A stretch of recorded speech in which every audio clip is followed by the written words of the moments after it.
Hey everybody, it's Michael with Asymmetrical Preparedness. So, today I'm going to paint my precision rifle. That's this bad boy right here.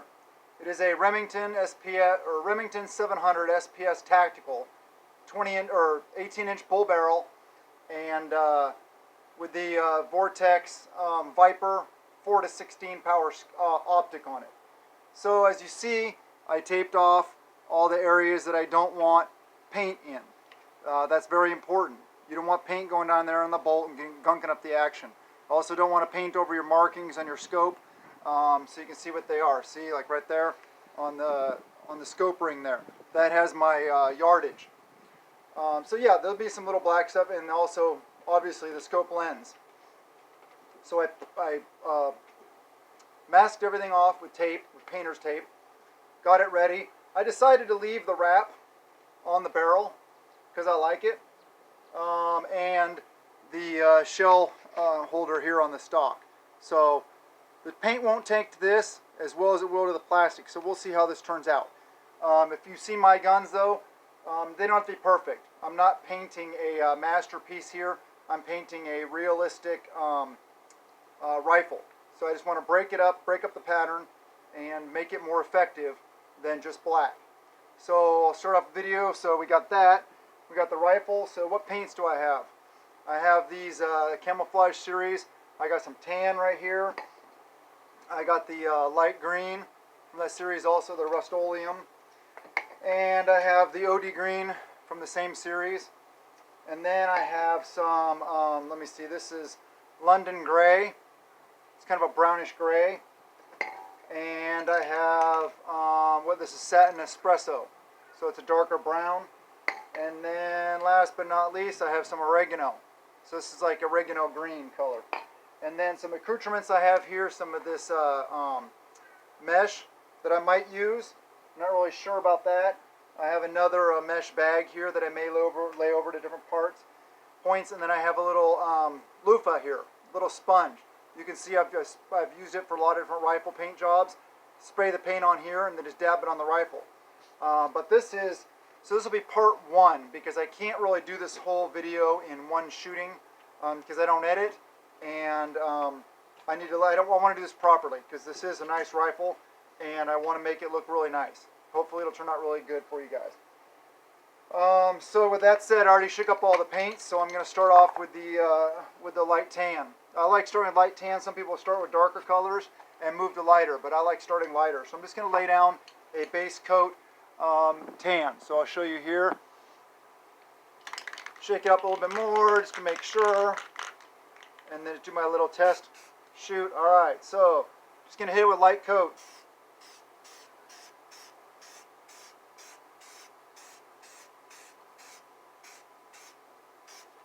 Just keep the can moving, just do it nice and light. You just don't want it to run, really. And with this, it really doesn't even matter that it runs, because it's just camouflage paint. You know, this isn't, like I said, it's not a precision job at all. I'm going to have to paint some more on the that padding area here, the fabric. But we'll see how it turns out. I'll probably do a lot of coats of it to make it tan color, but it's doing all right. It's doing pretty well. Of course, it's windy right now. It hasn't been windy all day, and now it's windy. Of course. Oh well, we'll work with it. And this first layer here does not have to be perfect either, because you're going to lay a lot of other colors on top, and you're going to end up doing the I'll end up doing the light tan again anyway. So I just want to make sure I get full coverage, pretty decent. Yeah, that's looking pretty decent right now. And I know I'll end up spray painting over this wrap here. It's alright, no big deal. Like I've talked about in my other videos about painting weapons, this whole process is not perfect. It's basically just trial and error, and you just do the best you can. So, you know, here I'll show you really quick. My carbine, that paint job, it's actually a lot of different paint jobs.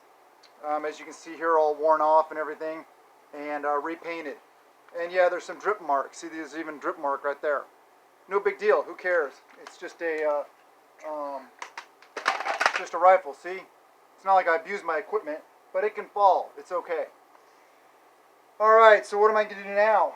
Let's do some dark brown on the loofah. Let's start off there. I'll probably do that, and then I'll probably end it and go to part 2. So I'm going to show you here. Got the dark brown. Do a little test spray. Let me move down to the rifle. Here we go. All right. So you just spray a bunch in there, and I'll start back here. Makes a pretty cool pattern. And then you're just spraying it a bunch. No big deal. You want it nice and good amounts.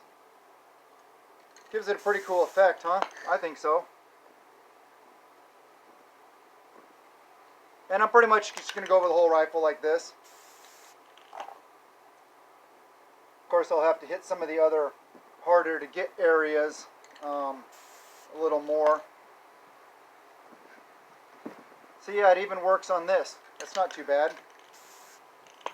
I wasn't sure how that was going to turn out, so, but there we go. Pretty much just dab all over the place, wherever you feel like it. Like I said, this isn't science. This is just a paint job on a tool, not a beauty project. So there we go. I'm going to end up having to lift the rifle up like this to do under here.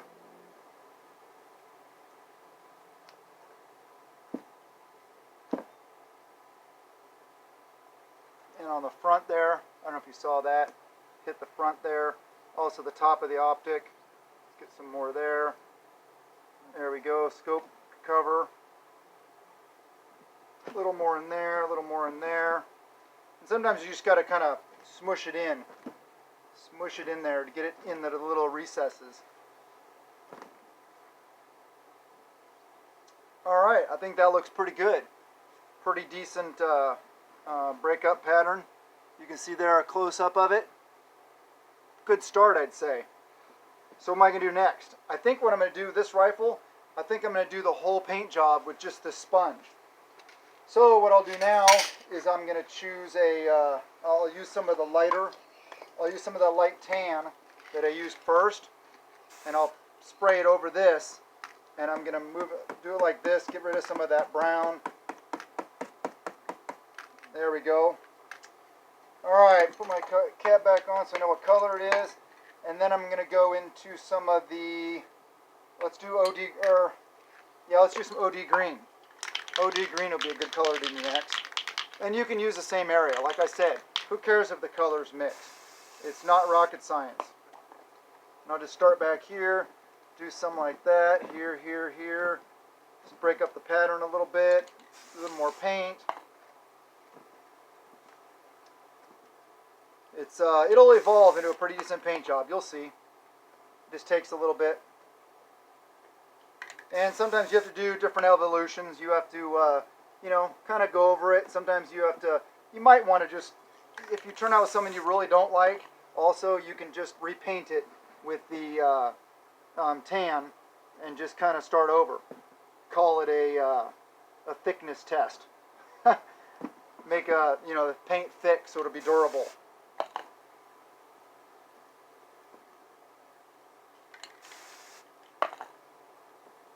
Just cover the areas you want pretty much. Like I said, it's just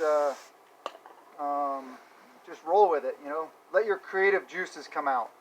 I don't have many, so I'm not a very creative person.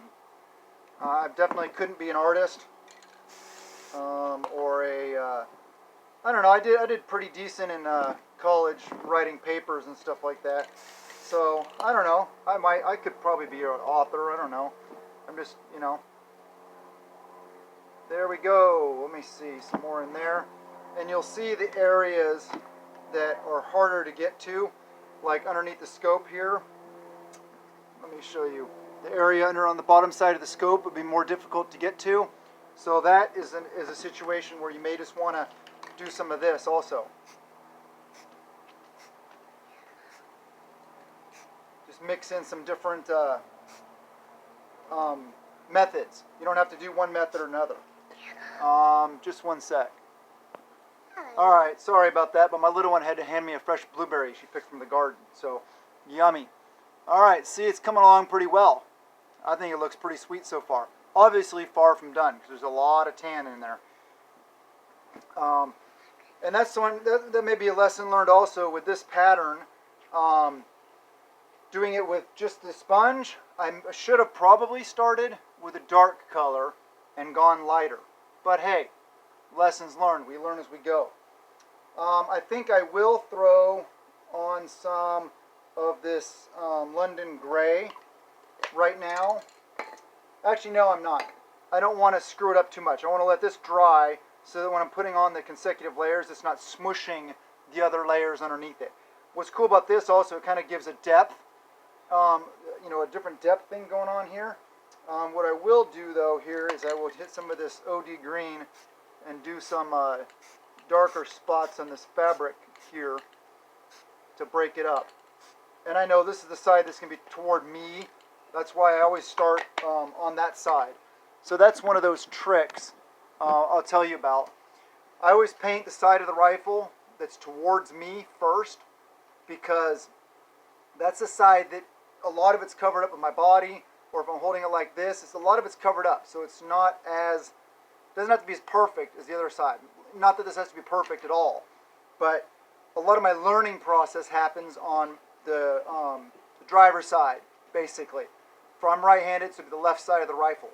So on the left side, I'll go through and I'll learn, I'll work out any bugs, and so when I flip the rifle over and do the other side, I've learned my lessons, I've fixed, you know, I've got up some better ideas, and it ends up turning out better. So, and that's fine. They don't have to match. Like I said, if you want a perfect-looking rifle that is in, you know, hydro dip multicam or hydro dip cryptech pattern, then do that. Get it hydro dip, and it'll look really pretty. I don't want to do that. I don't want to be away from my firearms that long. I don't want the cost when I can do a decent paint job with just some rattle cans and some different things. So I'm going to wrap up this as part 1. I love you guys. Prep a little every day and prep at a peace of mind out of fear. I hope you enjoyed the video and look forward to part 2 of the series. So it'll probably be 3 videos. But I love you guys and blessings to you and yours.